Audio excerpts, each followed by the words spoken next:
My mother grew up in the eastern province of Svay Cambodia during the rise of the Khmer Rouge. Times were hard, and due to starvation and genocide, my mother and her family would flee to the Khao Dang refugee camps located on the western Thai border.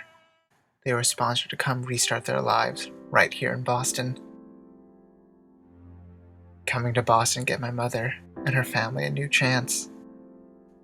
My mother had a new life, new friends, new hopes, and new dreams. In order to help support her family while she attended school, my mother got a part-time job at a meat processing plant. He was a computer programming student from Roxbury Community College. He came to Boston from Mocha, Puerto Rico, in search of education and employment.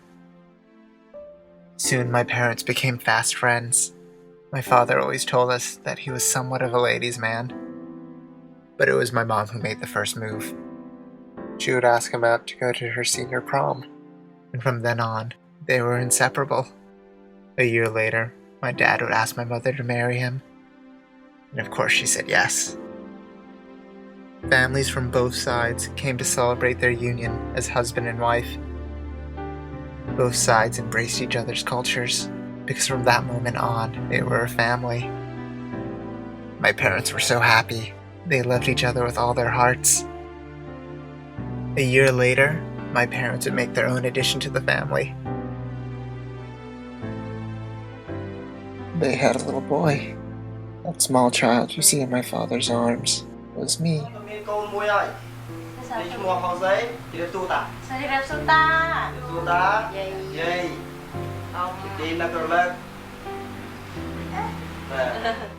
Ever since I can remember, I've always thought of myself as Cambodian. Every weekend my mother would take me and my brothers to Lynn. We would go to the temple and then go visit my cousins. I always looked forward to seeing them. They were a huge part of my life. Every time we would visit, I would go to my cousin's room and we would hang out, play games, and just have fun. But my family kept moving further and further away. The visits to Lynn became less frequent, and eventually they stopped. I could feel my Cambodian identity slipping away from me, and there was nothing I could really do about it. My parents were always working. They were landlords. They had multiple full-time jobs. Because of this, I never really saw them. I would spend most of my time watching TV, as I was not allowed to leave the house. As I got older, I grew up watching sitcoms.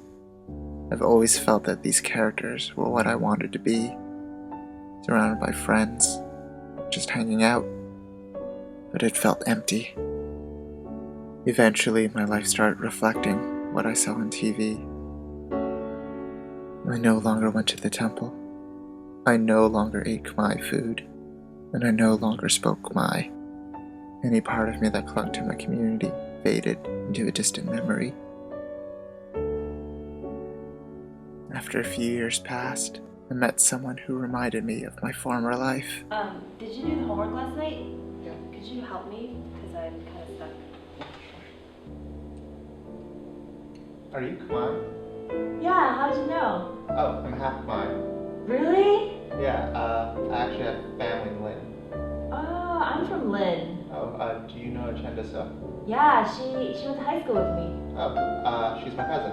What? Her name was Linda, and in that year, we made a promise to each other that we would transfer to UMass Boston.